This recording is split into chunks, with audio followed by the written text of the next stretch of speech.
Ya, ok, ¿qué tal? Vamos a empezar con la clase de hipertensión endocraniana, y luego damos pase al seminario. No se olviden, por favor, que va a haber una evaluación posterior al seminario de todo lo que sus compañeros expongan. Así que tienen que estar atentos, ¿ya? Avísenme cuando ya puedan visualizar mi pantalla, por favor.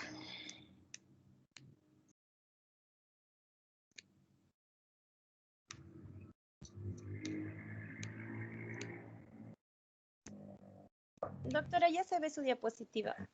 Ok, gracias. Muy bien, entonces el día de hoy vamos a hacer la clase sobre hipertensión endocraniana, centrada básicamente en el manejo, que es donde tiene que ir enfocado todas las clases de este curso. Entonces la hipertensión endocraniana y en consecuencia la herniación cerebral que se produce producto de la hipertensión endocraniana cuando es severa, se consideran emergencias neurológicas. ¿Qué significa? Que tiene que ser rápidamente reconocida y tiene que tratarse de forma inmediata porque esto puede ocasionar secuelas irreversibles, daño neurológico, inclusive hasta la muerte. Entonces, cuando ya hay cuadros de hipertensión endocraniana que empiezan a manifestarse en el paciente, significa que los mecanismos de adaptación ya se han perdido. Entonces, ustedes tienen que saber que de acuerdo a los componentes que hay a nivel del sistema nervioso, el 80% está formado por el tejido cerebral, o sea, el mismo parénquima en sí. Un 10% está conformado por el líquido cefalorraquídeo y el otro 10% está conformado por la circulación. La cantidad de flujo sanguíneo cerebral. Entonces, cualquier alteración en cualquiera de estos componentes va a originar básicamente una pérdida de esta homeostasis o una pérdida de este equilibrio que puede generar en cuadros de hipertensión endocraniana de mayor o menor severidad, dependiendo la causa subyacente y dependiendo también el manejo que se le dé a los pacientes. Entonces, las causas que pueden causar hipertensión endocraniana, ustedes van a encontrar múltiples clasificaciones, ¿ya? Pueden encontrar las que alteran el volumen cerebral, o sea, el parénquima, sí, obviamente lesiones, por ejemplo, que ocupan espacio, como los hematomas epidurales o los subdurales, o los tumores propios de parénquima, abscesos. El edema cerebral propiamente en sí asociado a los TEC, sobre todo los traumatismos encefalocranianos severos, o el clásico conocido como el síndrome post-RCP o el paro cardiorrespiratorio que causa un edema cerebral difuso. Cuando hablamos del volumen sanguíneo aumentado, lo primero que, la primera causa se debe básicamente a una obstrucción del sistema venoso que se conoce como la trombosis venosa cerebral. No hay la reabsorción de todo lo que es el drenaje venoso y empieza a generar el volumen sanguíneo en esta situación. Puede haber hiperemia, hipercapnia, pero principalmente aquí la obstrucción del sistema venoso. Y en el aumento del líquido cefalorraquídeo, básicamente nos referimos a la hidrocefalia, ¿no? Ya sea una hidrocefalia obstructiva, ya sea una hidrocefalia porque aumenta la producción de líquido o una hidrocefalia porque disminuye la absorción de líquido cefalorraquídeo. Esto es, digamos, centrándolo desde el punto de vista de teniendo en cuenta cuáles son los componentes que mencionamos hace un momento, ¿no? Parénquima 80, líquido 10 y sangre 10.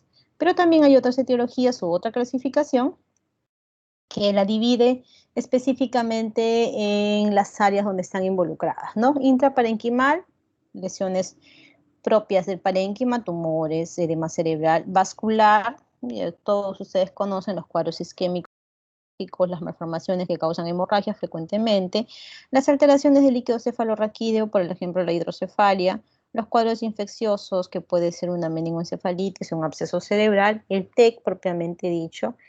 El pseudotumor cerebri es una hipertensión endocraniana benigna, por así decirlo. ¿Por qué se dice benigna? Porque no hay ninguna causa que cause esta hipertensión endocraniana. O sea, no está asociado a ningún tumor, no está asociado a ningún proceso inflamatorio, infeccioso, no. Simplemente hay una elevación idiopática de la presión intracerebral y eso es lo que se conoce como el pseudotumor cerebri.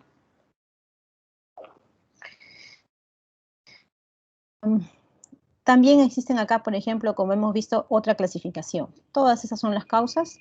Cuando son únicamente o exclusivamente intracraneal, cualquier lesión intracraneal, ¿no? Que puede ir desde una contusión hemorrágica producto de un TEC, o un hematoma producto de un TEC también, o los edemas cerebrales propios de los infartos cerebrales, como causan los edemas citotóxicos, o de repente los edemas vasogénicos, generalmente causados por cuadros infecciosos o cuadros tumorales. Y si hablamos de una causa extracraneal, básicamente se refiere, pues, por ejemplo, cuando hay una obstrucción, un síndrome de hipoxia, producto de una obstrucción de la vía respiratoria, una hipoxemia, una hipercapnia, que pueden causar las alteraciones de hipertensión endocraniana de causa extracraneal. Ahora,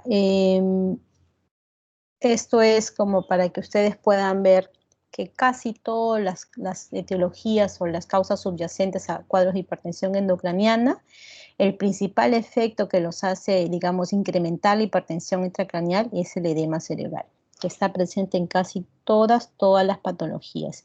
Entonces, muchas veces nosotros decimos, puede suceder un cuadro inicial de un tumor, un cuadro infeccioso, un infarto cerebral o una hemorragia, que en la fase aguda el paciente puede estar relativamente controlado.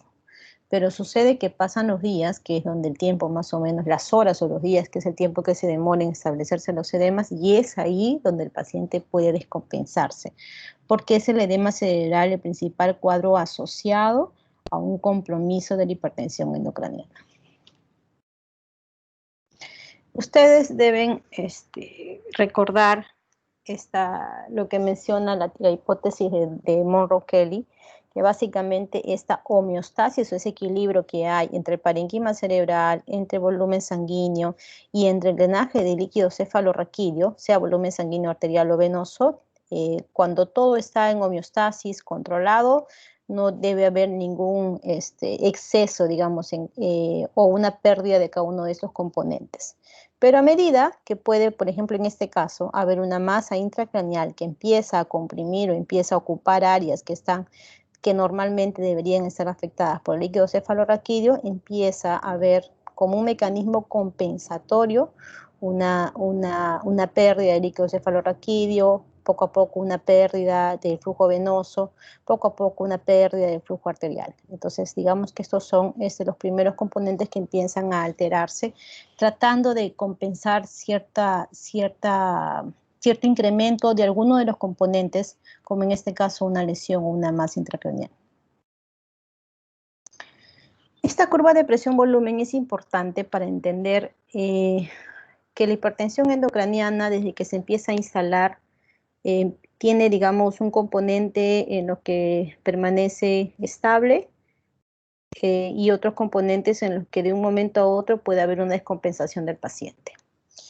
A incrementos iniciales de la presión intracraneal, ven ustedes este gráfico en la línea de las X, la línea de las Y. La línea de las X es el volumen intracraneal y en la línea de las Y la presión intracraneal. Puede haber un aumento del volumen intracraneal cuando hay, digamos, una compensación adecuada, pero este aumento de volumen intracraneal no produce un incremento significativo de la presión intracraneal, porque en las primeras fases hay un mecanismo compensatorio, que es la compliance. Acuérdense que había una curva de autorregulación, que la vamos a ver ahorita y lo vamos a volver a repasar. Sucede que este mecanismo de compliance o de estabilización, por así decirlo, tiene puntos de corte y tiene puntos críticos. En la medida que el volumen intracraneal aumenta, poco a poco la presión intracraneal también va a elevarse, porque ya se va perdiendo, digamos, esta compensación que puede haber en la fase inicial. Pero por eso dicen que la curva de volumen y de presión es una curva bifásica, porque llega hasta un momento de que a pesar del aumento de volumen intracraneal, la presión intracraneal no se eleva tanto o trata de mantener una línea casi horizontal. Pero cuando ya se pierde cualquier mecanismo compensatorio o una falta de elasticidad o una falta de compliance, por más pequeña que sea la elevación del volumen intracraneal, la presión intracraneal se va a elevar significativamente, se va a elevar exponencialmente. Entonces la curva presión tiene una amplia base de amortiguamiento, por así decirlo, donde a pesar de que haya incrementos de volumen intracraneal, la presión intracraneal sí se va a elevar, pero se va a elevar en pequeñas cantidades. No es una elevación tan brusca, hasta que llega un punto crítico en donde ya se pierden los mecanismos compensatorios y por más que sea un aumento muy leve o muy ligero a partir de este punto compensatorio que ya se perdió, el aumento de la presión intracraneal puede ser exponencial. Entonces, eso debemos tener en cuenta para ver cuáles son las fases o los manejos, sobre todo cuando hablemos de la hipertensión endocraniana. Lo mismo que mencionamos, cuando hay una alta elasticidad, una alta compliance, la hipertensión intracraneal está compensada, por así decirlo. A medida que va disminuyendo esta elasticidad, va disminuyendo esta compliance, entonces empieza a haber una elevación gradual de la presión intracraneal, hasta que cuando la compliance se pierde, puede haber un incremento brusco de la presión intracraneal que al final puede ocasionar en los cuadros conocidos como la herniación cerebral, que puede causar una isquemia severa y al final la muerte del paciente.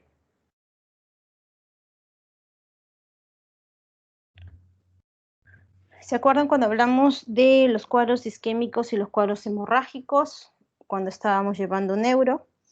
Nosotros sabemos que la presión de perfusión cerebral, que es lo que está en la línea de las X, que vale mencionar, está dada por la presión arterial media menos la presión intracerebral, está directamente relacionada con el flujo sanguíneo cerebral, ¿ya? Entonces, más o menos los puntos críticos son entre 50 y 150. Lo que te dice la literatura es que entre 50 y 150, a pesar de que la presión de perfusión cerebral varíe entre estos valores, por una variación directa de la presión arterial media, la cantidad de sangre que llega al cerebro es constante.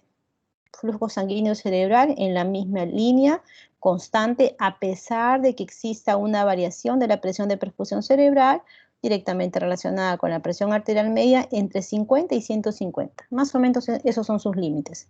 Pero como todo mecanismo de autorregulación, que básicamente está dado por las arteriolas, tiene puntos críticos. Cuando el punto de presión de perfusión cerebral cae por debajo de 50, se produce el proceso patológico conocido como isquemia, y cuando la presión de perfusión cerebral pasa por encima de 150, se produce el otro proceso patológico que se conoce como la hiperperfusión o la hemorragia y el edema, ¿ya?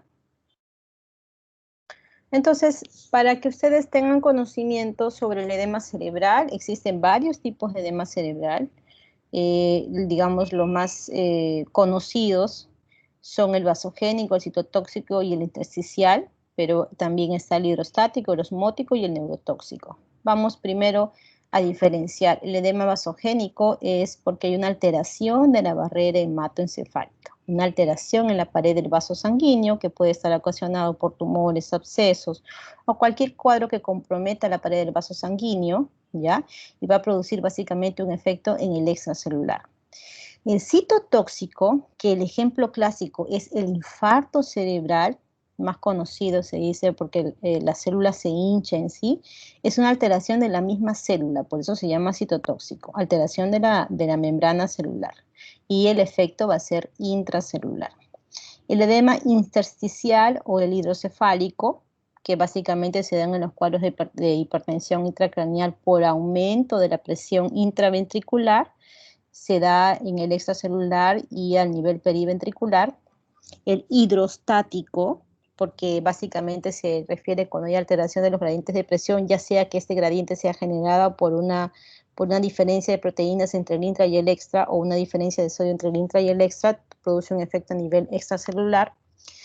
El osmótico, porque disminuye la osmolaridad plasmática, y pues, si hay disminución de la osmolaridad plasmática, la principal causa es la hiponatremia, ¿no? Las soluciones hiporosmolares también tiene un efecto extracelular. Y el neurotóxico, que es básicamente un tipo de edema cerebral que va de la mano con los procesos de infarto cerebral por la liberación de radicales libres y de aminoácidos que se producen en toda la cascada de muerte celular, va a tener un efecto intracelular, ¿ya?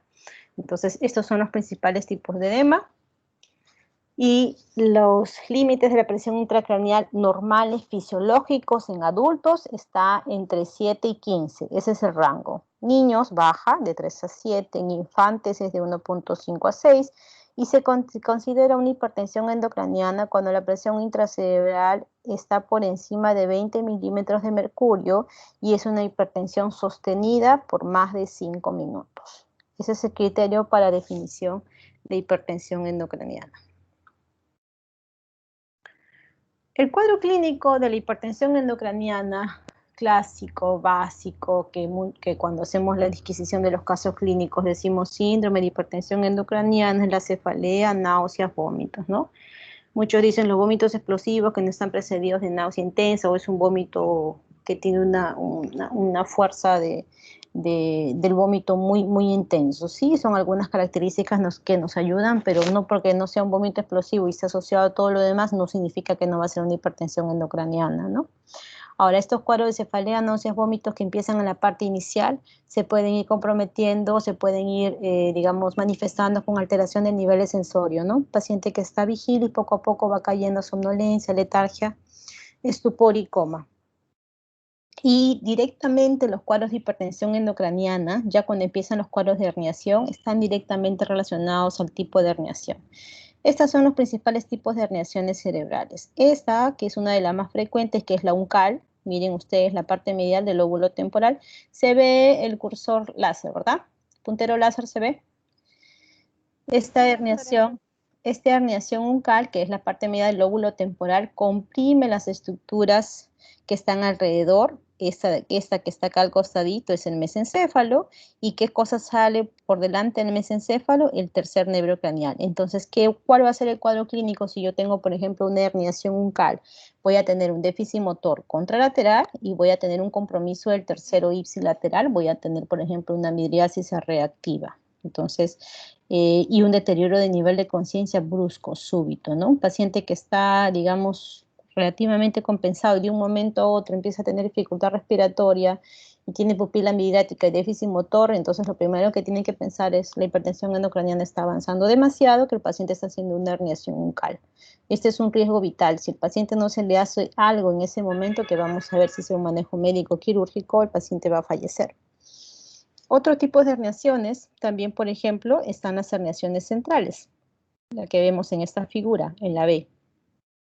Cualquier lesión ocupante de espacio que sea sobre todo supratentorial puede originar una lesión que hace que deprima toda la parte media del cerebro, por así decirlo, hacia abajo y que va a causar típicamente alteración del nivel de conciencia.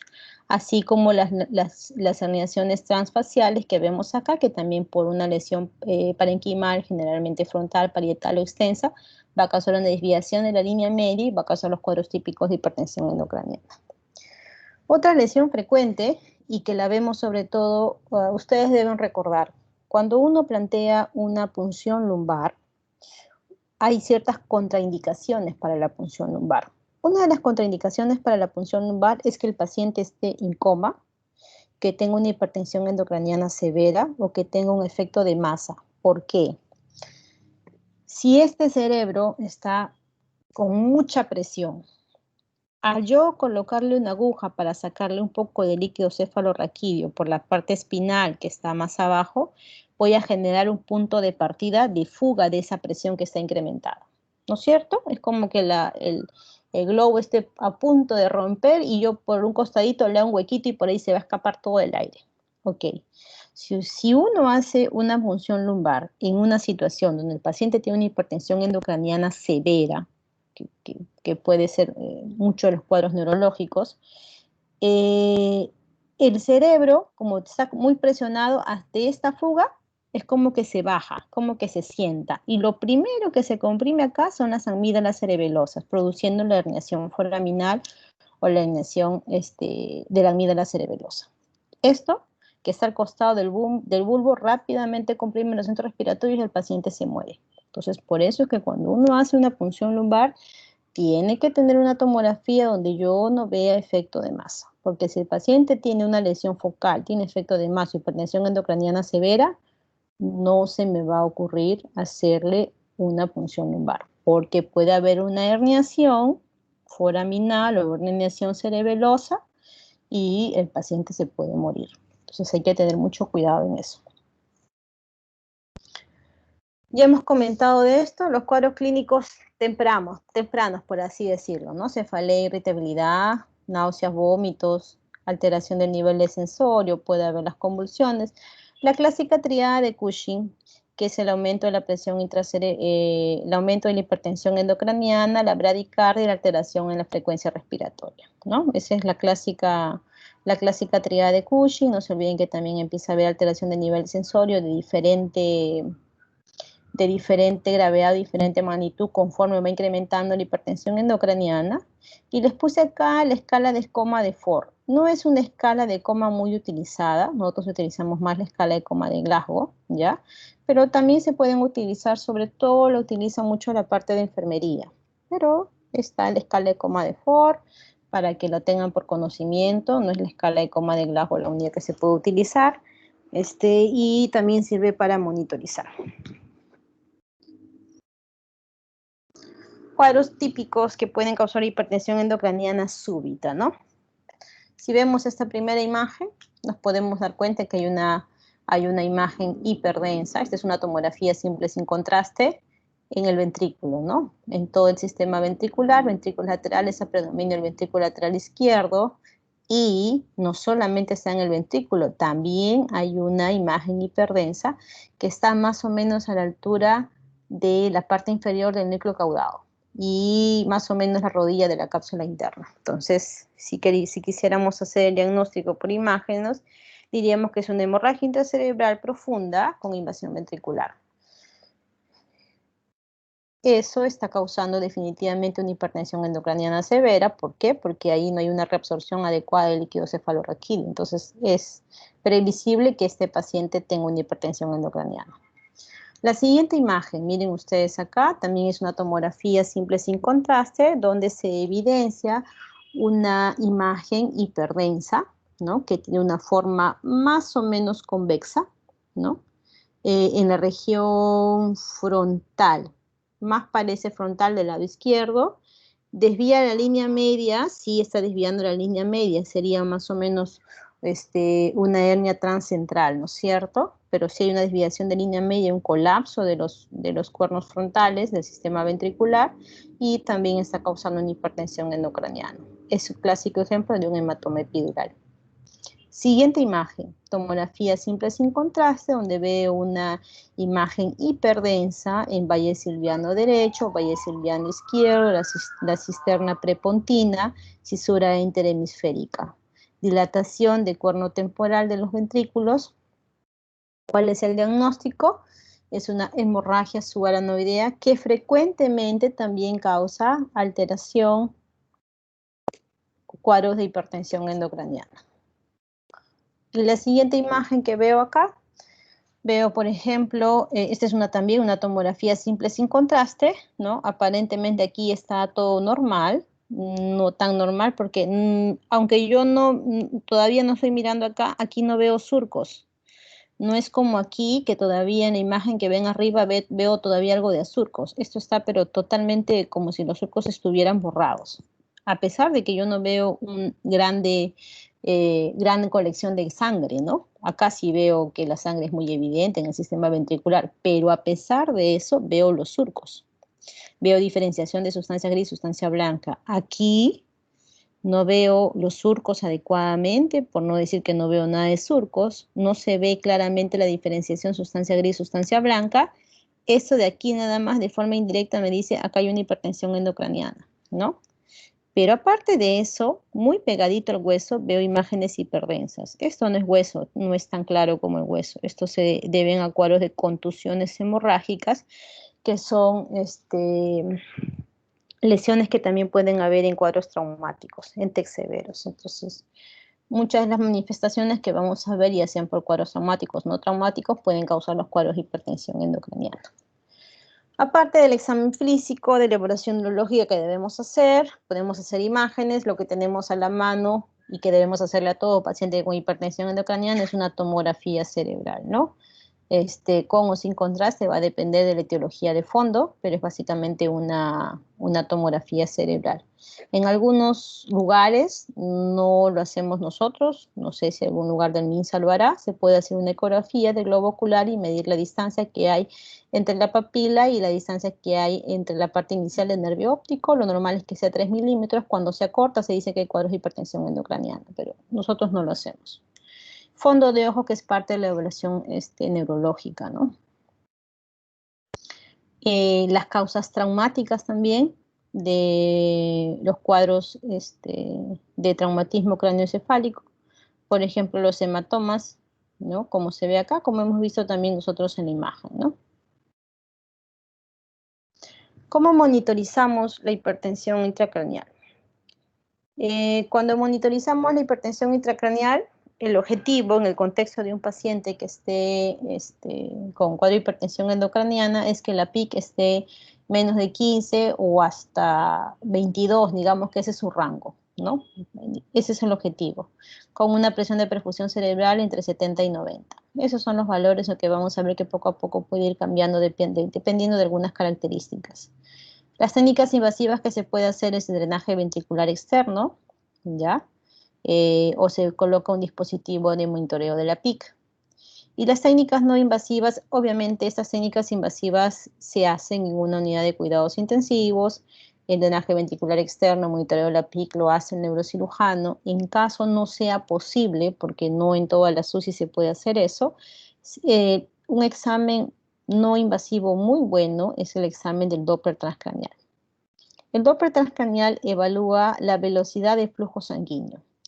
Entonces, en pocas palabras, esto de acá, digamos que es normal, ¿no? Esto que está aquí está normal, es una velocidad de flujo sanguíneo con su pico sistólico, con su pico diastólico y con el valle entre la sístole y la diástole de forma adecuada.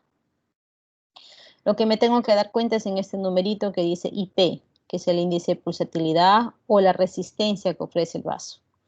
Más o menos si está entre 0.6, 0.5 hasta 1, se puede considerar normal, ¿no? En este caso, comparen esta primera imagen y esta segunda imagen del mismo vaso, ¿no? Dense cuenta que la forma de la velocidad de la onda, de la arteria, que en este caso es la cerebral media, cambia. Acá se vuelve más picuda, tiene un pico sistólico más alto y tiene un pico diastólico más bajo. ¿Dónde pasa menos sangre? Aquí. ¿Dónde hay más resistencia? Aquí. Entonces, por eso que el Doppler es una forma de monitorizar la velocidad de flujo sanguíneo cerebral, nos permite valorar también la hipertensión endocraniana y también es un examen de ayuda diagnóstica cuando queremos valorar si un paciente tiene clínicamente muerte cerebral y queremos confirmar que en el Doppler haya arresto circulatorio, también es una técnica no invasiva muy buena. Otra forma de monitorizar es con la tomografía, ¿no? Con las tomografías controles que le hacemos a los pacientes dependiendo del cuadro que estemos tratando. Hablamos de las técnicas invasivas, que es el drenaje ventricular externo y el monitoreo de la PIC, y una de las consideraciones que las guías mucho la recomiendan es en los cuadros traumáticos, ¿no? Bueno, este es el sistema de la PIC, se le pone acá, que es como la punta de un catéter, que se le pone en el ventrículo, tiene todo un sistema adaptado que mide la presión intracraneal, ¿no? Hay de circuito cerrado, que es lo recomendable porque significa que todo eso está conectado a un solo circuito, la sangre circula ahí y no está expuesta al medio ambiente que de forma artesanal cuando no hay este circuito cerrado le hacen el circuito abierto, que es lo que origina los cuadros de ventriculitis que al final genera mucha complicación en el paciente, ¿no? Pero una de las indicaciones claras, por así decirlos, para el monitoreo de la PIC son en los TEC, donde la mayoría de los estudios coinciden en encontrar de que el monitoreo de la PIC es adecuado cuando está manejando un T grave, es cuando el paciente tiene un Glasgow de 3 a 8, ¿ya? Cuando la tomografía es anormal, dicen hay que hacer el monitoreo de la PIC, o cuando hay que tener otras consideraciones, ¿no? Cuando el paciente es mayor de 40 años, cuando tiene una presión arterial sistólica menor de 90, porque ¿qué pasa si tengo un paciente en hipotensión? Si tengo un paciente en hipotensión, me va a bajar la presión de perfusión cerebral y a eso le sumo que está con hipertensión endocraniana, ese paciente se está yendo a la isquemia, ¿no? Va a ser la isquemia y probablemente no va a responder adecuadamente, o si se llega a salvar, va a quedar con secuela neurológica muy marcada, porque irse a la isquemia es lo mismo de decir todo el cerebro se va a infartar. Y la otra condición es que tenga una postura normal. Entonces, los criterios para PIC, en el contexto de un T grave, es escala de coma de Glasgow, tomografía anormal o dos de los tres criterios que vemos ahí. Mayor de 40 años, presión arterial sistólica menor de 90 y postura normal. ¿Qué es lo que nos da la PIC? De forma general. Normalmente nosotros tenemos tres ondas a nivel cerebral. La primera onda, que es la presión sistólica, la segunda onda, que es la presión del líquido cefalorraquídeo, y la tercera onda, que es la presión diastólica, ¿no? Esto es lo que yo espero encontrar, como lo veo en esta figura acá en A, ¿no? Esto es lo que yo espero encontrar. Conforme empiezan a alterarse los volúmenes dentro del cerebro y conforme empieza a generarse los cuadros de hipertensión endocraniana, la forma de la onda cambia. Miren ustedes acá. Esta onda que debe ser inicial, como en esta que está arriba, pierde su tamaño porque probablemente hay un aumento del líquido cefalorraquídeo y se aumenta esta segunda onda. Eso ya indica que hay cuadros de hipertensión endocraniana, principalmente generada por el aumento del líquido cefalorraquídeo. Ahora sí, en cuanto al tratamiento. Vamos a hablar del tratamiento desde el punto de vista de medidas generales, desde el punto de vista de fluidoterapia, desde el punto de vista de manejo específico y medidas de rescate. Hay que diferenciar estos cuatro aspectos. Luego vamos a ver cuáles son los pasos que se tiene que tener cuando uno maneja la hipertensión endocraniana. Entonces, necesito que se enfoquen mucho en esto porque lo que importa para el curso y lo que vamos a preguntar está en base a estas diapositivas, ¿ya? La medida general, como todo cuadro neurológico, ya tiene que ver asegurar la oxigenación, hay que ver cuánto satura el paciente, mantener una oxigenación adecuada por encima de 92, 94%. No hay un punto de corte establecido en el manejo de la hipertensión endocriniana, solamente te dicen tienen que manejar una oxigenación adecuada. Chicos, un minuto, por favor. Me disculpan, un minutito. Sí, doctora.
Ok, disculpe.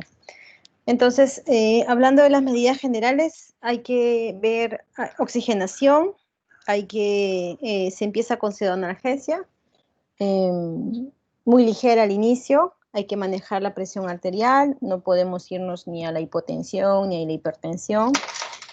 Tenemos al inicio que estar en normotensión, normotermia, manejar la temperatura, la posición de cabeza.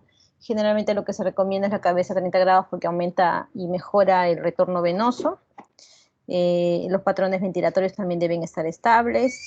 Si el paciente tiene crisis epiléptica, manejar las crisis epilépticas porque cada crisis epiléptica puede incrementar más el edema cerebral.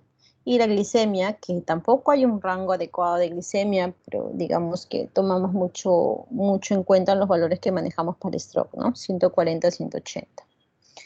Eso es dentro de las medidas generales. Si hablamos específicamente de la fluidoterapia, o sea, el tratamiento que podemos dar, acá entra la solución hipertónica, también entra el manitol, ¿ya? Y lo que te recomiendan es que el sodio debe estar, insisto, en las fases iniciales menor de 145 mil equivalentes. ¿Por qué? Porque si nosotros tratamos con una solución hipertónica, vamos a dar un aporte extra de sodio. No podemos irnos más de 10 a 12 mil equivalentes de sodio por día, porque nos podemos ir al otro lado, que es los cuadros de mielinolisis pontina. Seguramente han escuchado ustedes que son los cuadros donde básicamente por el exceso de sodio, la hipernatremia, se produce una alteración metabólica a nivel del puente y los pacientes quedan con cuadros clásicos de síndrome pontino bilateral o síndrome de enclaustramiento o síndrome de Lockerbie. Entonces hay que tener mucho cuidado cuando se manejan ese tipo de soluciones hipertónicas. En terapia. En caso de medidas específicas, lo que se hace es incrementar más la sedación, se utilizan ya otro tipo de sedantes o inclusive de bloqueadores neuromusculares también. La solución hipertónica ya aumenta los valores, puede ser hasta 150 o porque digamos que se puede utilizar eso en caso los cuadros de hipertensión endocraniana no haya remitido al manejo inicial. Se pueden dar corticoides dependiendo de la etiología, ¿no? Si tengo un tumor, si tengo un cuadro infeccioso. Acuérdense que los corticoides están contraindicados en stroke, sea isquémico, hemorrágico y en TEC no se usa. Y el drenaje ventricular también como una medida específica. En cuanto a las medidas de rescate, que es, por así decirlo, como en la última línea de tratamiento, si es que todo lo anterior vemos que no va resultando, se considera la hipotermia bajo ciertos criterios, al coma barbitúrico o la última medida, que es la craniectomía descompresiva. La craniectomía descompresiva te reduce mortalidad. Sí, lo que se ve en los estudios es que el paciente que le hacen una craniectomía descompresiva, efectivamente la presión intracraneal le va a bajar. Pero lo que no sabemos es, en el momento de la craniectomía descompresiva, qué tanto daño o qué tanto compromiso neurológico ya tiene ese paciente, que si bien es cierto, le podemos salvar la vida porque le reducimos significativamente y rápidamente la presión intracraneal, el estado o el compromiso neurológico de ese momento no vaya a ser lo suficientemente bueno y el paciente quede postrado. Entonces, eso también se tiene que valorar. Por eso, mientras más pronto se haga el procedimiento, es mejor.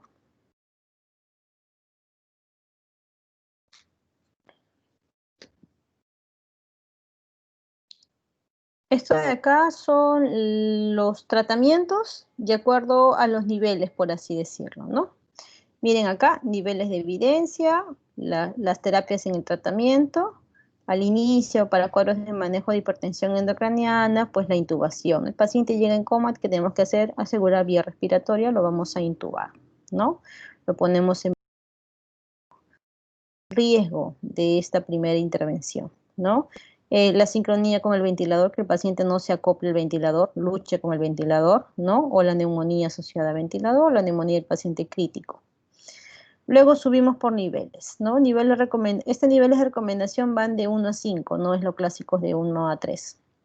El incremento de la sedación. Sí, podemos incrementar la sedación en la medida de que el paciente no va a luchar tanto con el ventilador y vamos a tenerlo un poco más tranquilo, vamos a disminuir el consumo metabólico, sobre todo a nivel cerebral. Pero el riesgo del incremento de la sedación es que nos vayamos al otro lado, que es la hipotensión. Seguimos. ¿Le podemos hacer un drenaje ventricular de líquido cefalorraquídeo? Sí, pero el riesgo, la ventriculitis, ¿no? Uno de los tratamientos que es el que tiene mejor evidencia es, por ejemplo, las soluciones hiperosmolares, ¿no? Sea manitol o sea solución hipertónica. Miren, el nivel es 2, es bastante bueno. Obviamente, tenemos el otro riesgo.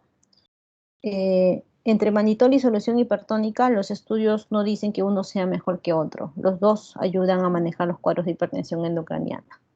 El problema es que el manitol frecuentemente causa más hipotensión. Y cuando el paciente está hemodinámicamente inestable, el manitol no es la mejor alternativa. En ese caso, la solución hipertónica sería la mejor alternativa. ¿Ya? Obviamente el riesgo, un balance hidroelectrolítico muy negativo, una hipernatremia, porque obviamente si le doy una solución hipertónica, que es lo mismo de decir un concentrado de sodio en la sangre, puedo elevar de forma brusca el sodio en sangre, o una falla renal. En pacientes que tienen ya compromiso renal y le doy manitol, puedo incrementar más la falla renal. Entonces son muchas cosas que hay que ver. Luego dice la hipocapnia inducida, que no es continua, sino se da por periodos breves.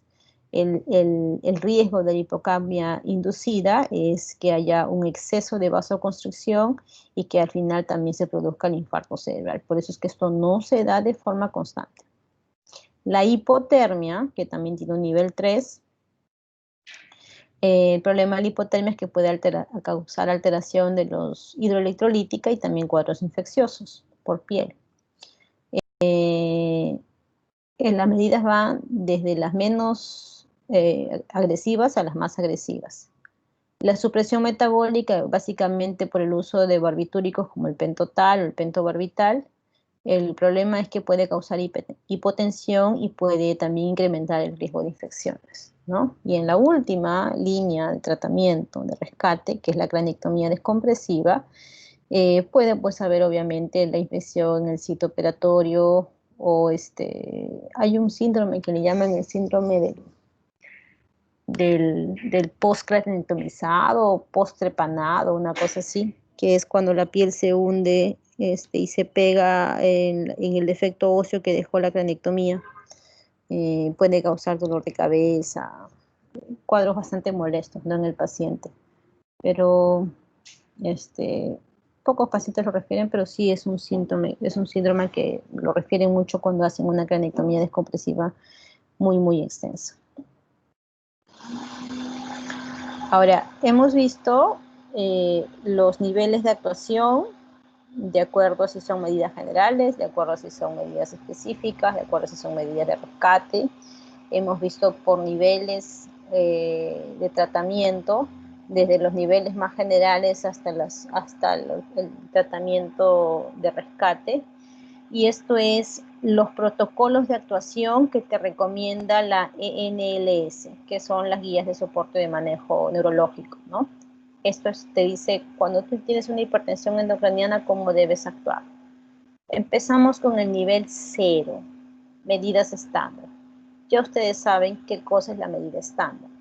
El ABC, vía aérea, si tengo que intubar a mi paciente, lo voy a intubar.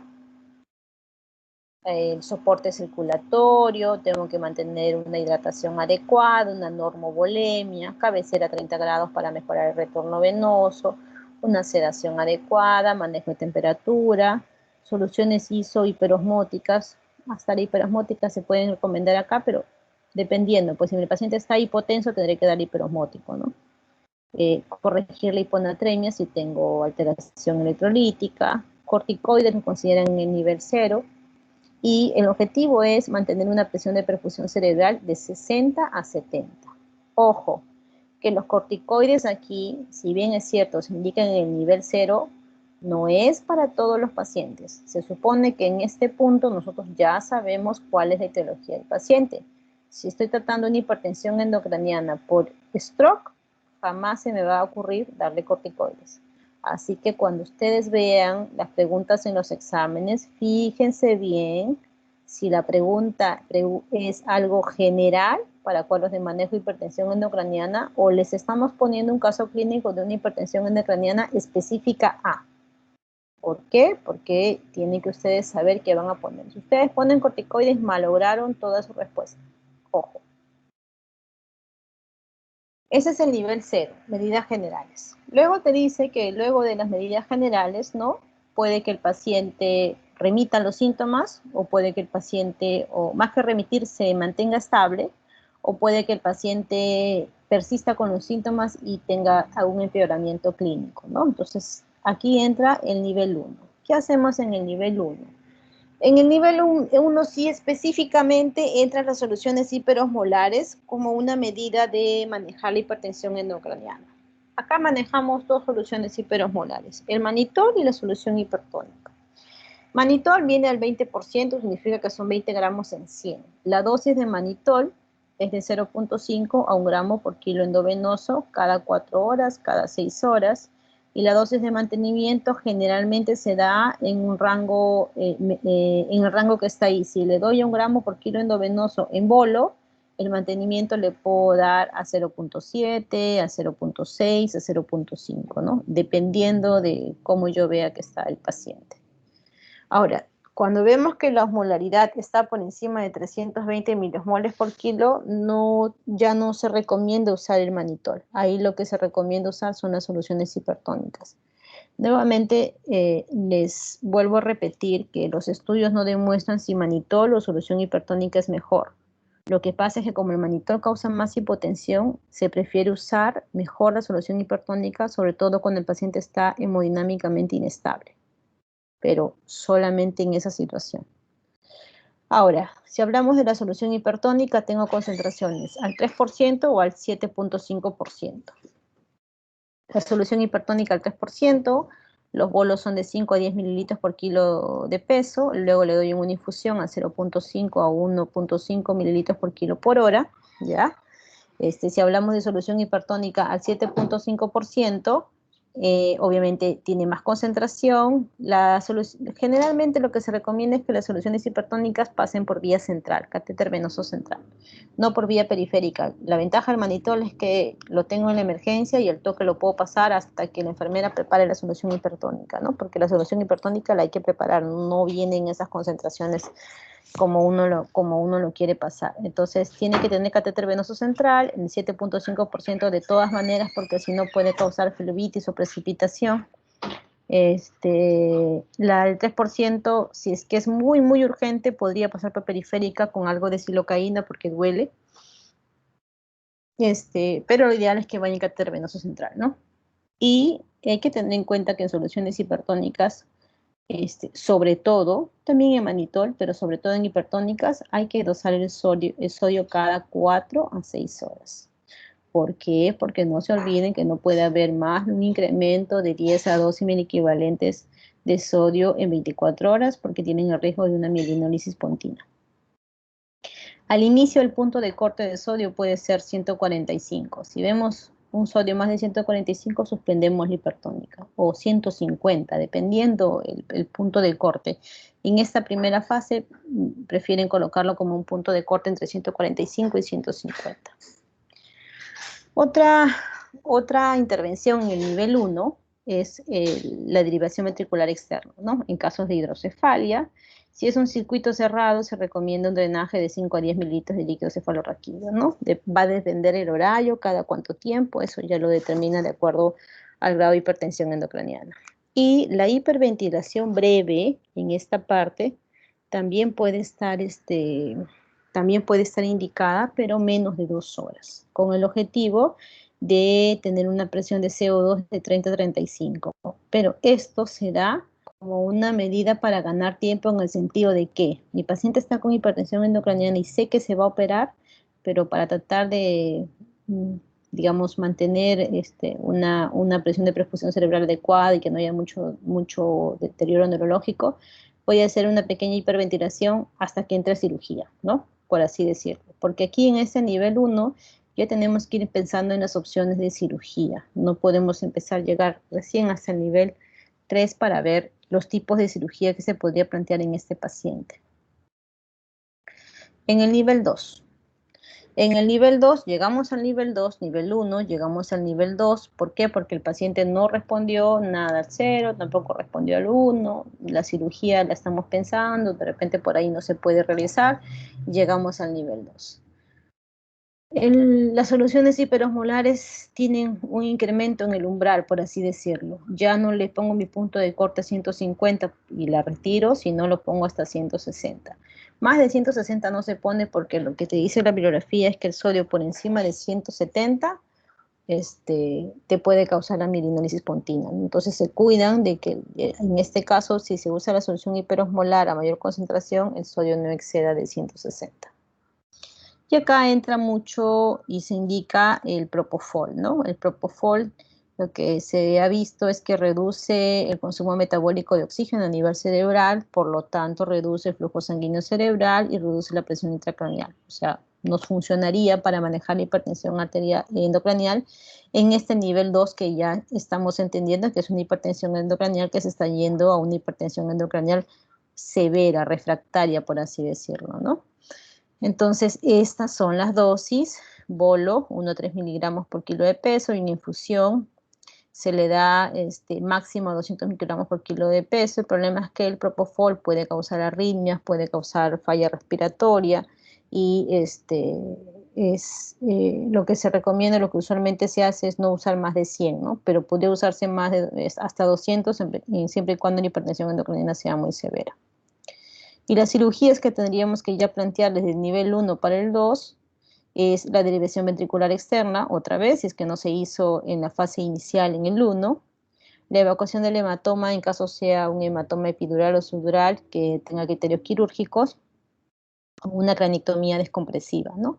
La cranectomía descompresiva no es dirigido específicamente a la operación del tumor, al sacar un coágulo o algo, pero lo que te hace es sacar la parte de la calota craneal y dar espacio para que ese cerebro se expanda, ¿no? Y no termine habiendo mayor daño neurológico por la compresión, por el edema, por la disminución del flujo sanguíneo, tanto a nivel de venas, primero, luego arterias, que al final producen una isquemia cerebral. Y si todo el cerebro se infarta, el paciente se muere, se va al MC o se queda en estado vegetativo si logra pasar el cuadro de hipertensión endocraniana severa.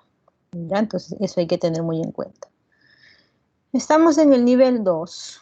Entra aquí la tomografía, no porque aquí no la hagamos, ojo, no porque en la fase inicial no le vamos a hacer nada de tomografía, se supone que ya le hemos hecho una tomografía, pero es como que en este punto te ponen a hacer una tomografía en el sentido de que vamos a ver por imágenes cómo va el cuadro de hipertensión endocraniana, ¿no? Si esa desviación de línea media se mantiene o no. No es un dato muy exacto porque existen otros marcadores que se pueden ver mejor para ver cómo va hemodinámicamente el paciente, pero acá te indican una tomografía, la probabilidad de una cranectomía descompresiva ya como una medida de rescate, porque en el nivel 3, que ya es un estado crítico, muchos consideran que en el nivel 1 se puede operar, en el nivel 2 se puede operar, pero en el nivel 3, que es un estado muy, muy crítico, la cirugía ya no tiene mucha indicación en el sentido de que no es que no le vaya a bajar la presión intracraneal, te va a bajar.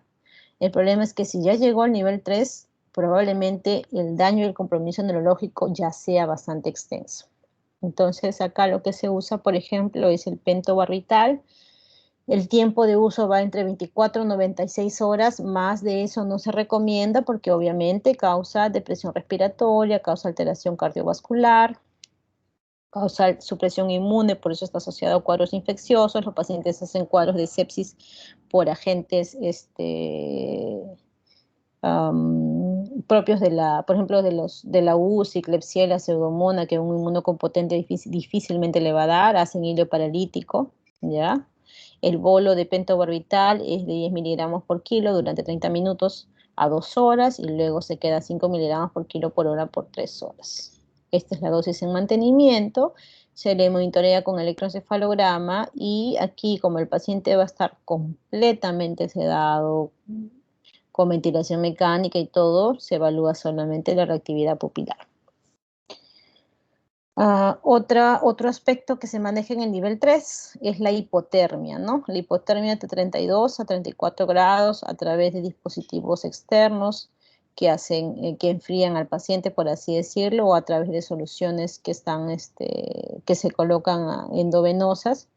La evidencia no es tan contundente, y no es que se tenga que hacer porque es lo único que le va a salvar, no. Dense cuenta que está en el nivel 3. Entonces es como que la última medida a ver qué pasa, ¿no? El problema es que también puede causar escalofríos, arritmia cardíaca, sepsis y alteración electrolítica.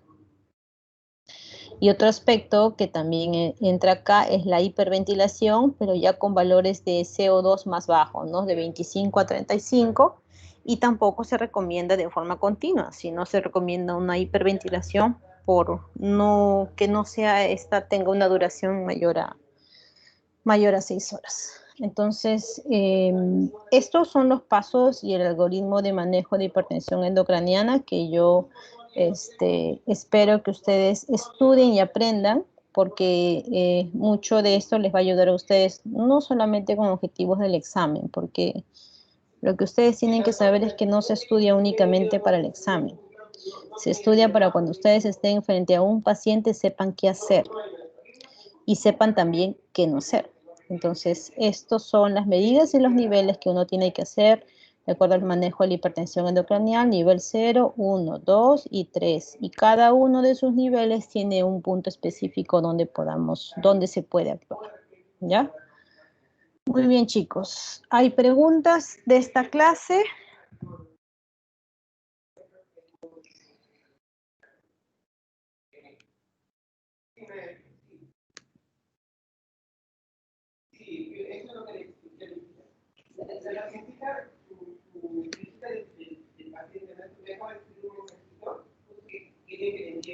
Carla, ¿levantaste la mano? Me parece que Carla Loaiza levantó la mano. Sí. Disculpen, bueno, tenía una duda en cuanto a los edemas cerebrales. Usted mencionó en la clase pasada que existen 3 tipos en el isquémico: el edema vasogénico, que es el cual entendí que es el que inicia, luego el iónico y luego es no recuerdo bien. No. Es el edema citotóxico. En todo infarto el infarto cerebral, si hablamos específicamente del infarto cerebral, vas a tener el edema al inicio, en la fase inicial, es el citotóxico, porque empieza alteración de la pared de la célula. Revisa bien la clase, es el edema citotóxico, luego conforme va pasando es el edema iónico y al final termina en el edema vasogénico. ¿Por qué? Porque date cuenta que si empieza a haber una falta de oxígeno, la célula se hincha, se altera la pared de la célula y se empieza a hinchar la célula, por así decirlo, ¿no? El edema iónico, que algunos lo reconocen, otros no, porque empieza a haber cierta alteración o fuga de electrolitos al extracelular. Es como un intermedio básicamente para decirte que el edema iónico es como que lo primero que detecta el FLAIR. Está en la parte de infarto de origen desconocido, ahí vas a encontrar esa lámina. Y la otra, que es el edema vasogénico, en el sentido de que si la isquemia es severa y altera la pared del vaso, el vaso sanguíneo también va a producir su edema vasogénico. Pero la idea es, y lo que tienes que remarcar es que el infarto cerebral en la fase inicial, en la fase temprana, lo que se produce es el edema citotóxico. A diferencia, por ejemplo, de los tumores o los cuadros infecciosos, que ellos característicamente producen el edema vasogénico. ¿Ya? Gracias, doctor.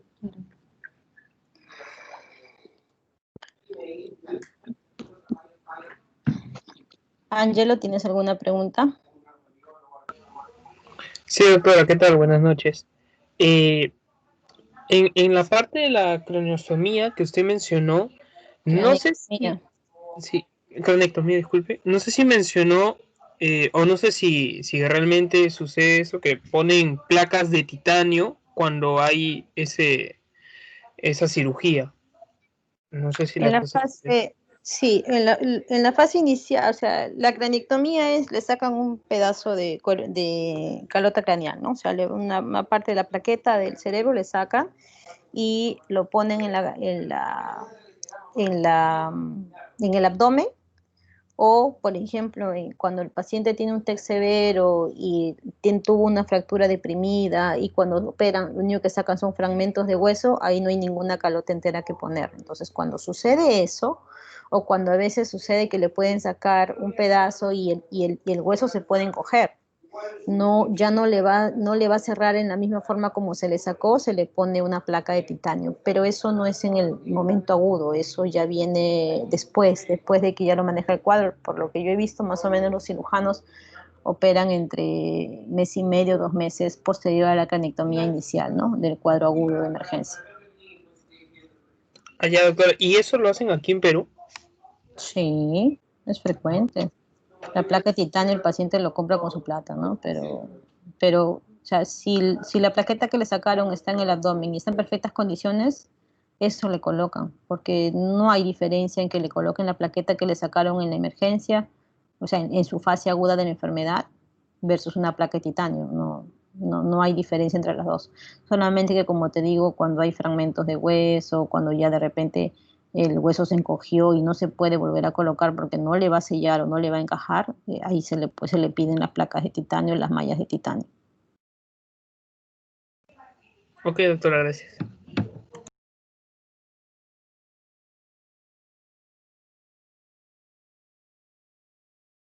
¿Hay más preguntas, chicos?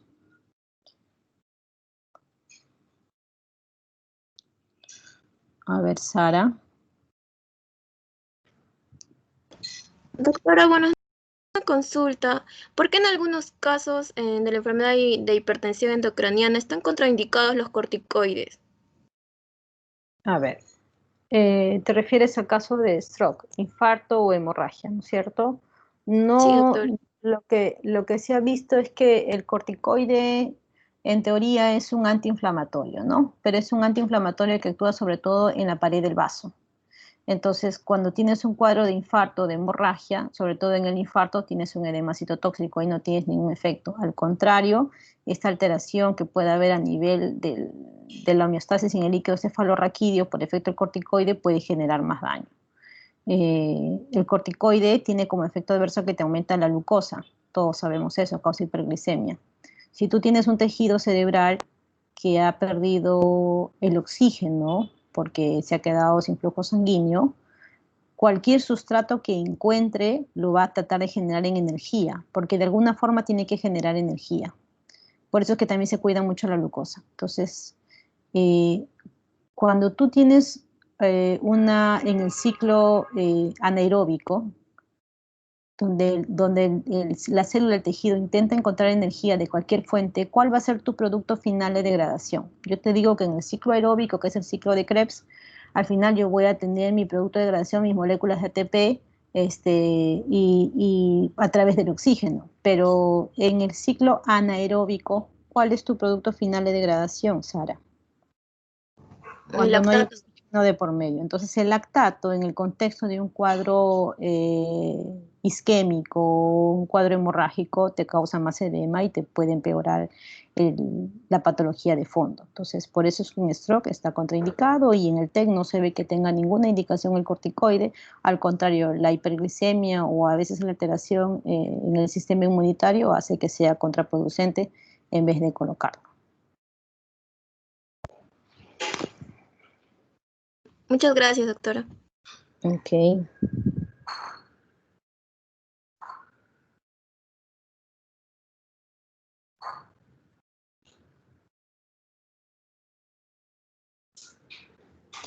Efraín, ¿tienes alguna pregunta? Sí, doctora, buenas noches. En cuanto al soporte del ENLS, nivel 0, 1, 2, 3, ¿cuánto tiempo, no me quedó claro, dentro de cuánto tiempo se tiene que pasar del nivel 0 al 1 o el 1 al 2, etcétera? No hay un tiempo establecido, Efraín. Lo que se sabe es que es de acuerdo a la respuesta del paciente. Si tú tienes un paciente con hipertensión endocraniana que está estable, neurológicamente se mantiene despierto, solamente tiene cefalea, le pusiste su manitol y ya le calmó la cefalea, no tiene náuseas, no tiene vómitos, te quedas ahí, ¿no?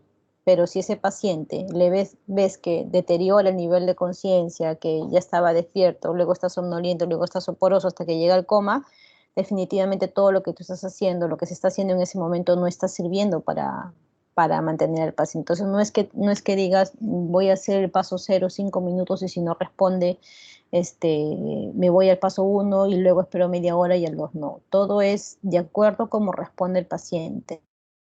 Y en el paso 1 y 2 y 3, dependiendo del caso que tú tengas, puedes hacer que le das todo junto porque tu paciente está muy, muy mal, o puedes ir de repente viendo, valorando cómo está el paciente clínicamente para que tú puedas ver cómo vas avanzando, ¿no? Porque ustedes han podido ver cuando hacíamos práctica es que los pacientes con tumor cerebral están despiertos contando de su enfermedad, como hay pacientes con tumores que están en coma, ¿no? Entonces todo depende del cuadro clínico del paciente.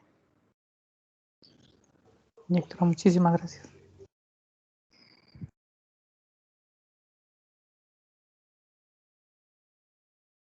¿Alguna otra pregunta más?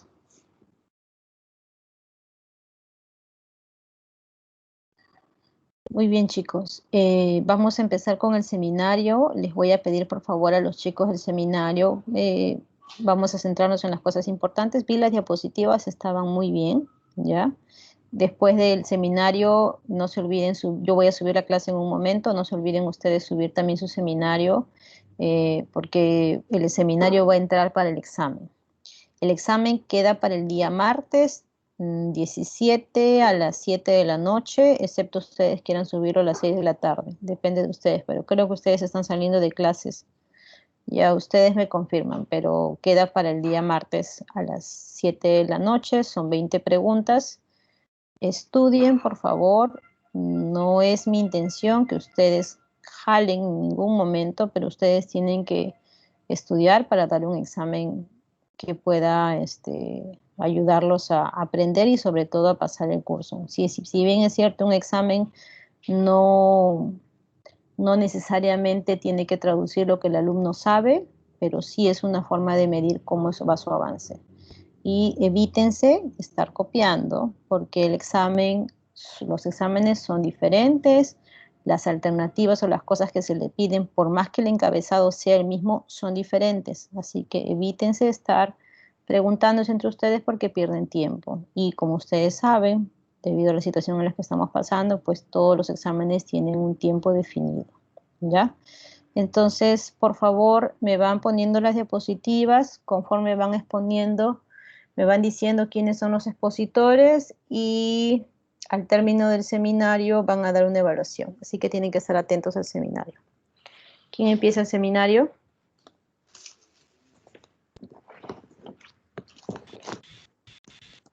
Buenas noches, doctora. Yo empiezo el seminario. Antes.